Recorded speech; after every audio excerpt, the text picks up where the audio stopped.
Look at what has happened against CDS Musa and his cabinet.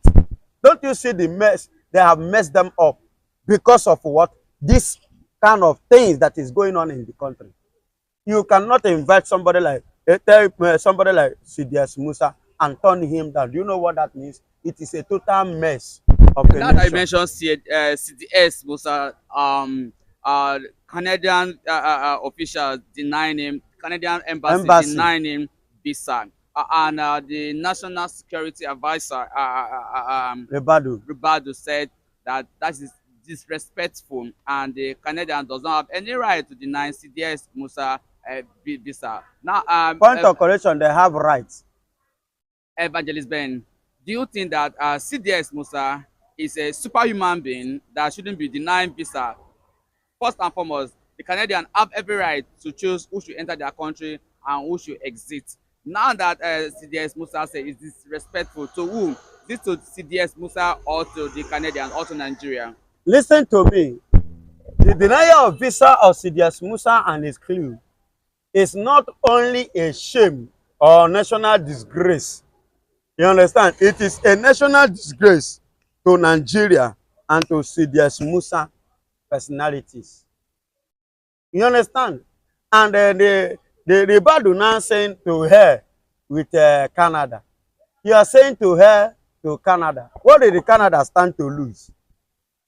It's you that stand to lose many things.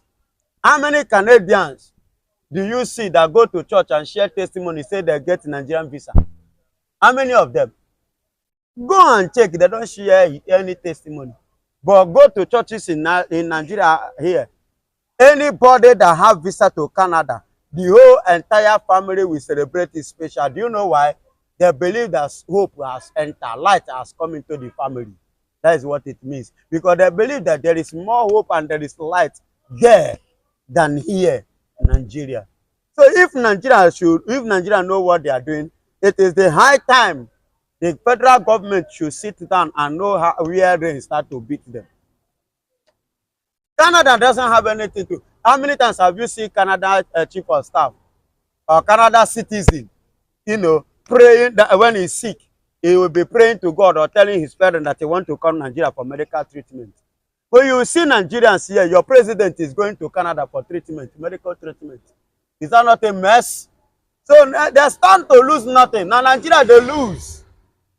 Now shame to Nigeria.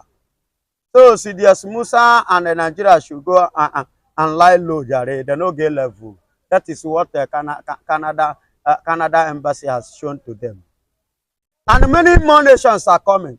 This is just a tip of what is before Nigeria.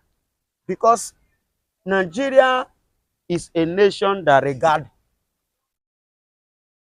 that regard animal rather than human being.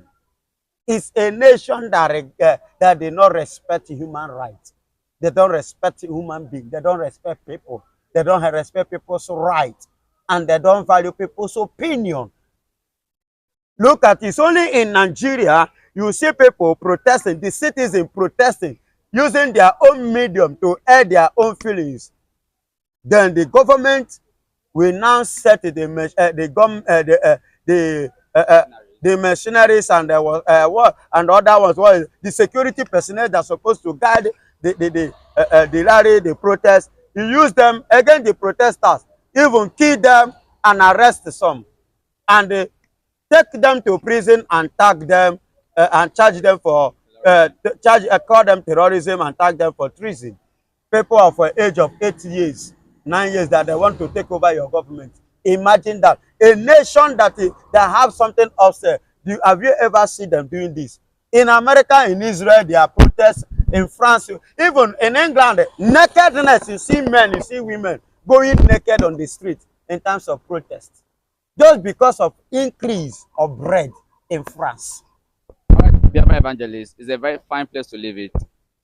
I think it's just ordinary. It's not ordinary. These are people who has buried themselves in inhuman What do you treatment. think will make the Canadians government to deny General Christopher Musa the visa? Because the national security advisor also said that is disrespectful by the Canadian embassy to deny CDS Mustafa, Christopher Musa visa. What do you think really happened that Canadian denying visa? I think basically it has to do with the struggle, of the IPOB leaders all over the world, ranging from Simon Ekpa, Dr. Ngozi Orebunzi, and of course the able man himself, the man of the moment, talking about Mazi Nnamdi Kanu, the Pan-Africanist, the lion of the moment.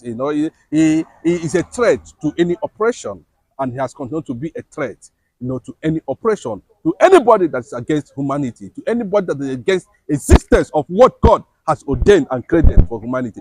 You see, it's unfortunate that Christopher Musa, has been made an scapegoat and has made an embarrassment, of that at that level. It shows that, the human rights organization and agencies attached to the United Nations conventions, yesterday reviewed the Nigeria quest against the Igbo people, against the IPOB, against the killings of Christians in Nigeria, and they found out that the entire military hierarchy, has compromised.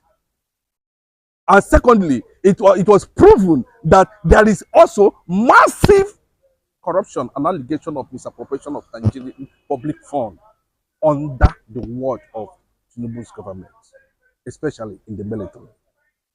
And as a result of that, they took that decision based on how they have been able to reassess the issue of human rights abuse, given what transpired recently in the court where Nnamdi Kanu was involved, and the killings of innocent people. And they have come to a conclusion that it is high time the international what you are seeing that took, it's not about Canada. This is a global agenda to make sure that Nigeria is being scrutinized to the level of putting them where they belong. These people you are seeing, they are not leaders. And it has also been discovered that there's a lot of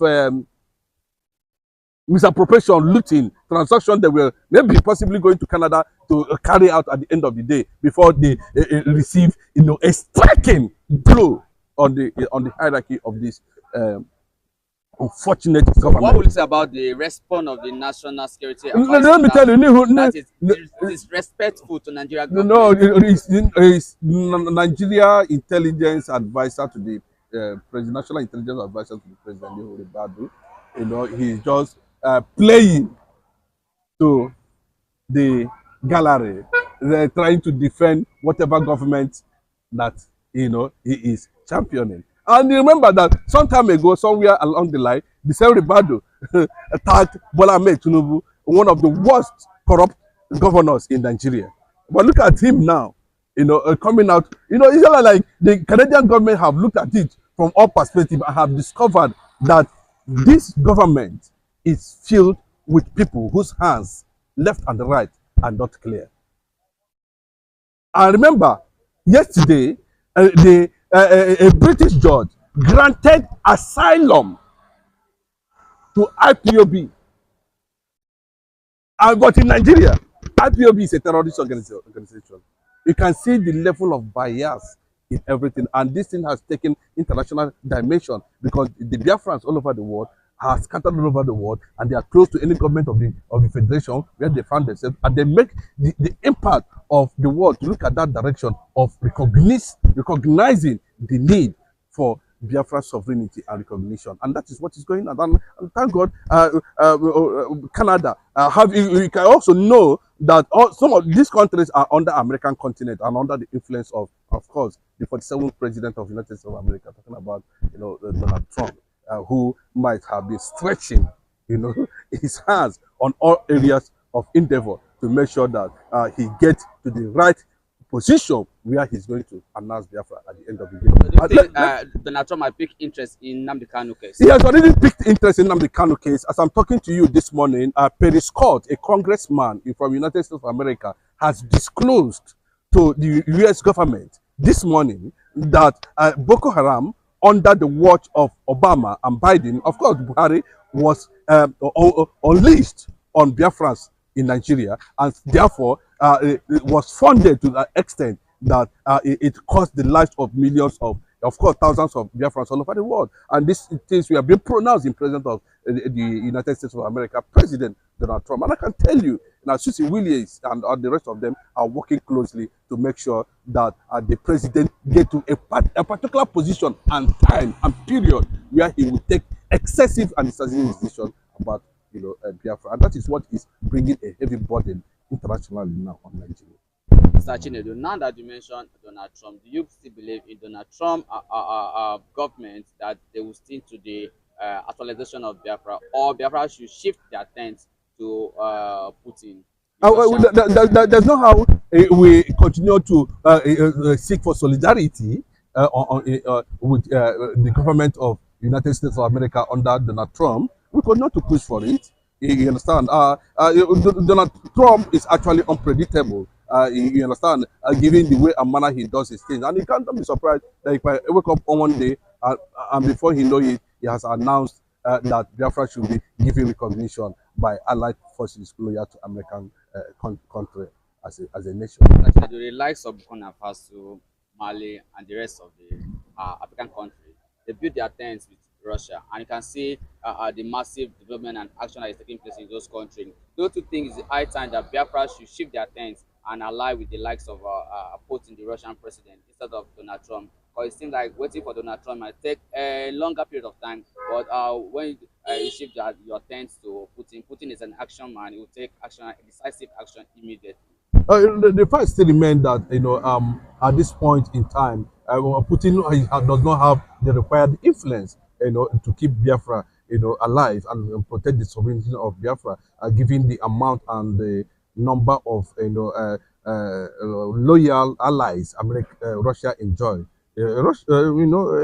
Russia is still being seen as an American ally.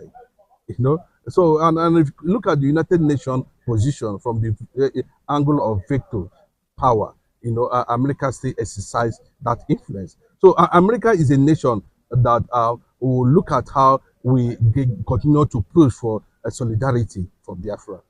And that's my take on that. All right, Mr. Chinedu, it's a very fine place to live it. Thank you for speaking this wonderful platform today.